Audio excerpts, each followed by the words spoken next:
মাননীয় সরকার দলীয় সংসদ সদস্য যে প্রস্তাবটি আজকে এখানে উত্থাপন করেছেন সে প্রস্তাবের বিষয়ে আপনার আগে দৃষ্টি আকর্ষণ করছে মাননীয় স্পিকার। মাননীয় স্পিকার, আপনি সেদিন বলেছিলেন বিরোধী দলীয় নেতার যে প্রস্তাব সেই প্রস্তাবটার ব্যাপারে আপনি নিজেই বলেছিলেন যে যদি আইন প্রণয়ন সংক্রান্ত কোনো বিষয় হয় তাহলে সেটাকে প্রস্তাব আকারে এখানে উত্থাপন করা যায় না। সেদিন বিরোধী দলের ব্যাপারে আপনি যে কথাটি বলেছিলেন সে কথাটি কেন সরকার দলের ব্যাপারে বলেন নাই, সেটি বিষয়ে আপনাদের প্রশ্ন রয়েছে মাননীয় স্পিকার। মাননীয় স্পিকার, এই ক্ষেত্রে আমাদের একটা বক্তব্য আছে মাননীয় স্পিকার। বিরোধী দলের নেতা যে প্রস্তাবটি উত্থাপন করেছিলেন সেটা আইন প্রণয়ন সংক্রান্ত কোনো ইস্যুতে ছিল না মাননীয় স্পিকার, কারণ আইন অলরেডি প্রণীত হয়েছে, আদেশ জারি হয়েছে, অধ্যাদেশ জারি হয়েছে, সংবিধান সংস্কার পরিষদের আমরা শপথ গ্রহণ করেছি। আইনের কোনো প্রসঙ্গ এখানে ছিল না, বরং যে আইন হয়েছে সেটাকে বাস্তবায়নের প্রশ্ন এখানে ছিল মাননীয় স্পিকার। আরেকটি কথা মাননীয় স্পিকার আপনাকে বলতে চাই, মাননীয় ডেপুটি স্পিকার এখানে ছিলেন, আর একজন সংসদ সদস্য মুজিবুর রহমান ইকবাল, তিনি একটি মুলতবি প্রস্তাব এখানে উত্থাপন করেছিলেন। সেই মুলতবি প্রস্তাবের ব্যাপারে সিদ্ধান্ত কি সেটা না জানিয়ে পরের প্রস্তাব এখানে দেওয়া হলো মাননীয় স্পিকার, সেই বিষয়টা আপনার কাছে আমরা জানতে চাই মাননীয় স্পিকার। মাননীয় স্পিকার, আমরা একটা কথা খুবই স্পষ্ট করে বলতে চাই, মাননীয় সংসদ সদস্য যে প্রস্তাবটি এখানে উত্থাপন করেছেন সেখানে তিনি বলেছেন যে জুলাই সনদ রাজনৈতিক সমঝোতার দলিল, সেটা সংবিধান সংশোধন, পরিবর্তন, পরিমার্জন, আইন প্রণয়ন, এই বিষয়গুলোর কথা তিনি সেখানে বলেছেন এবং বলেছেন এটা বাস্তবায়নের পথরেখা কি হতে পারে সেই নিয়ে আজকের এই মুলতবি প্রস্তাব। মাননীয় স্পিকার, আপনার মাধ্যমে আমি তাদেরকে জানিয়ে দিতে চাই যে আজকে যে প্রস্তাবটি তিনি এখানে উত্থাপন করেছেন সেই প্রস্তাবটি উত্থাপন হওয়ার যোগ্য প্রস্তাবই নয় মাননীয় স্পিকার।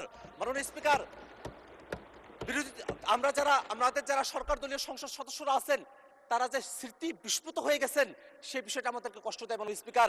আমাদের মনে রাখা প্রয়োজন 31শে জুলাই যেদিন ঐকমত্য কমিশনে সংস্কারের প্রস্তাবনাগুলো নিয়ে আলোচনা কনক্লুশন হলো, সেই দিনই সেই বৈঠকেই বাস্তবায়নের বিষয় নিয়ে কি আলোচনা হতে পারে সেটা নিয়ে সকল রাজনৈতিক দল আমরা সেখানে প্রস্তাব উত্থাপন করেছিলাম। জুলাই সনদ কিভাবে বাস্তবায়ন করা হবে সেটা নিয়ে সেই ঐকমত্য কমিশনে আলোচনা সমাপ্ত হয়েছে, সেই আলোচনার ফলাফল আজকে বিএনপি মানতে চায় না। এই কারণে আজকে বিএনপি ব্যাক স্পেসে তারা প্রেসিডেন্টের দিকে তারা ফিরে যেতে চায় মাননীয় স্পিকার।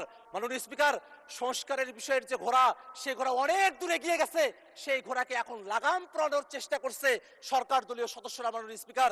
মাননীয় স্পিকার, সংস্কারের যে পুরো বিষয়বস্তু এখানে জুলাই সনদ, আদেশ, অধ্যাদেশ, গণভোট, সংবিধান সংস্কার পরিষদ, এই 5টা ধাপ রয়েছে মাননীয় স্পিকার। আজকে এখানে যারা সরকার দলীয় সংসদ সদস্যরা আছেন মাননীয় স্পিকার, তারা আদেশের কথা বলেন না, তারা অধ্যাদেশের কথা বলেন না, তারা গণভোটের কথা বলেন না, তারা সংবিধান সংস্কার পরিষদের কথা বলেন না, তারা শুধুমাত্র জুলাই সনদের কথা বলেন। ওই জুলাই সনদ, যেই জুলাই সনদটা শুধুমাত্র তাদের পক্ষে জুলাই সনদ উইথ নোট অফ ডিসেন্ট। মাননীয় স্পিকার, মাননীয় স্পিকার, একটা কথা এখানে স্মরণ করে দেওয়া প্রয়োজন, 17 অক্টোবর জুলাই সনদ এই সংসদ ভবনের বাইরে স্বাক্ষর করা হয়েছিল। তার পূর্বে ঐকমত্য কমিশন কর্তৃক আমাদেরকে যে জুলাই সনদের কপিটা দেওয়া হয়েছিল মাননীয় স্পিকার, এই জুলাই সনদের কপির মধ্যে আপনি কোনো পয়েন্টে দেখবেন না সেখানে কোনো নোট উল্লেখ আছে মাননীয় স্পিকার। কিন্তু আমাদের সরকার দলের মাননীয় স্বরাষ্ট্রমন্ত্রী এবং মাননীয় আইনমন্ত্রী তারা বারংবার একটা নোটের কথা উল্লেখ করেন, সেই নোটটা হচ্ছে অবশ্য কোন রাজনৈতিক দল বা জোট তাদের নির্বাচনী ইশতেহারে উল্লেখপূর্বক যদি জনগণের ম্যান্ডেট লাভ করে তাহলে তারা সেই মতো ব্যবস্থা গ্রহণ করতে পারবে। এই যে নোটের বিষয়বস্তুটি জুলাই সনদের মধ্যে অন্তর্ভুক্ত করা হয়েছে মাননীয় স্পিকার, এই বিষয় নিয়ে ঐকমত্য কমিশনে কোনো আলোচনা হয় নাই। ঐকমত্য কমিশন আমাদেরকে যে জুলাই সনদের খসড়া প্রণয়ন করেছিল সেই খসড়ার মধ্যে এটা ছিল না। কোনো একটা দল বা কোনো একজন ব্যক্তি এই সংসদ প্লাজার সামনে এসে নিজের মতো করে এই নোটটি সেখানে অন্তর্ভুক্ত করেছিল যাতে জাতির সঙ্গে প্রতারণা করা যায়। মাননীয় স্পিকার, আমরা এই বিষয়ে ঐকমত্য কমিশনের যারা দায়িত্বশীল আছেন এবং এখানে আপনারা যারা আছেন তাদেরকে তদন্ত করে এই জোটটি কারা অন্তর্ভুক্ত করেছিল সেই ব্যাপারে আমরা খোঁজ চাই মাননীয় স্পিকার। মাননীয় স্পিকার, আর একটা বিষয় একটু বলে রাখা প্রয়োজন মাননীয় স্পিকার। মাননীয় স্পিকার, জুলাই সনদ বাস্তবায়ন আদেশ কোথায় থেকে তার ভিত্তি আসলো, কোথায় থেকে তার আইনগত বৈধতা পাওয়া গেল সেই প্রশ্নটা এখানে অনেকে করছেন মাননীয় স্পিকার। কিন্তু জুলাই সনদ আদেশটা তারা যদি পড়তেন, সেই জুলাই সনদ আদেশের একেবারে প্রিয়েম্বলের মধ্যে বলা আছে জনগণের সার্বভৌম ক্ষমতা এবং অভিপ্রায়ের বহিঃপ্রকাশ হিসাবে এই জুলাই সনদের যে আদেশ সেই আদেশটা জারি করা হয়েছিল মাননীয় স্পিকার। যারা জনগণকে এই কথা বলছে যে জনগণ গণভোটের এতগুলো বিষয় তারা কি পড়ে, জুলাই সনদ এতগুলো বিষয় পড়ে তারা কি ভোট দিয়েছেন? জনগণকে যারা এখানে সংসদে দাঁড়িয়ে মূর্খ সাব্যস্ত করতে চাচ্ছেন তাদের উদ্দেশ্যে আমরা বলি, আপনাদের এই পজিশন গণভোটের পক্ষে হ্যাঁ বলার পরে আজকে গণভোটের বিপক্ষে অবস্থান নেওয়া বিএনপির দলগত মূর্খতা বা সততাকে প্রকাশ করছে মাননীয় স্পিকার। আমরা এই কথাটা আপনার মাধ্যমে তাদের কাছে জানিয়ে চাই। একটা বিষয় মনে রাখা প্রয়োজন মাননীয় স্পিকার, এখানে সরকার দলের পক্ষে পার্থ ভাই তিনি দাঁড়িয়েছিলেন, তিনি বলেছেন সংবিধান একটা কোয়াজি কনস্টিটিউশনাল পরিস্থিতির মধ্য দিয়ে আছে। সরকারি দলের একজন এমপি যখন কোয়াজি কনস্টিটিউশনাল কথা বলেন, অর্থাৎ খণ্ডিত সংবিধানের কথা বলেন, তখন কিন্তু আমাদের যুক্তিই বেশি সাব্যস্ত হয় মাননীয় স্পিকার। কারণ তারা বারংবার সংবিধানের পরিপূর্ণ বাস্তবায়নের কথা বলছেন, কিন্তু আমরা বলছি এটাই বাস্তবতা যে বাংলাদেশ 5 আগস্টের পরে একটা এক্সেপশনাল অবস্থার মধ্য দিয়ে আমাদেরকে যেতে হয়েছে মাননীয় স্পিকার। আমরা কনস্টিটিউশন পুরাটা মানতেও পারি নাই, পুরাটা ছাড়তেও পারি নাই, এমন একটা পরিস্থিতিতে আমাদেরকে আসতে হয়েছিল মাননীয় স্পিকার। মাননীয় স্পিকার, সেই সময়টাতে খালেদা জিয়া, বেগম খালেদা জিয়াকে মুক্তি দেওয়া হলো, সেটা কোনো সংবিধানের ভিত্তিতে হয় নাই, কোনো আইনের ভিত্তিতে হয় নাই, সেটা জনগণের অভিপ্রায়ের ভিত্তিতে হয়েছিল। অ্যাটর্নি জেনারেল তিনি যেভাবে নিয়োগ পেয়েছিলেন সেটাও জনগণের অভিপ্রায়ের ভিত্তিতে হয়েছিল। এই যে জনগণের অভিপ্রায়ের ভিত্তিতে সেই সময়টাতে এক্সেপশনাল একটা পরিস্থিতিকে আমরা ডিল করেছিলাম, সেই পরিস্থিতিকেই টেকসই করার জন্য এই যে আদেশ, সেই আদেশটাও জনগণের অভিপ্রায় এবং ক্ষমতার ভিত্তিতে এটাকে জারি করা হয়েছে মাননীয় স্পিকার। মাননীয় স্পিকার, একটা বিষয় একটু জানিয়ে রাখা প্রয়োজন, আমরা জুলাই সনদে এমন অনেকগুলো বিষয় নিয়ে কথা বলেছি যেগুলো সংবিধানের মৌলিক যে কাঠামো আছে সেই কাঠামোর সেখানে ব্যত্যয় তৈরি করে। আমরা সেখানে বিচার বিভাগকে আমরা বিভিন্ন শহরে আমরা নিয়ে যাওয়ার কথা বলেছি, বিভাগীয় শহরে।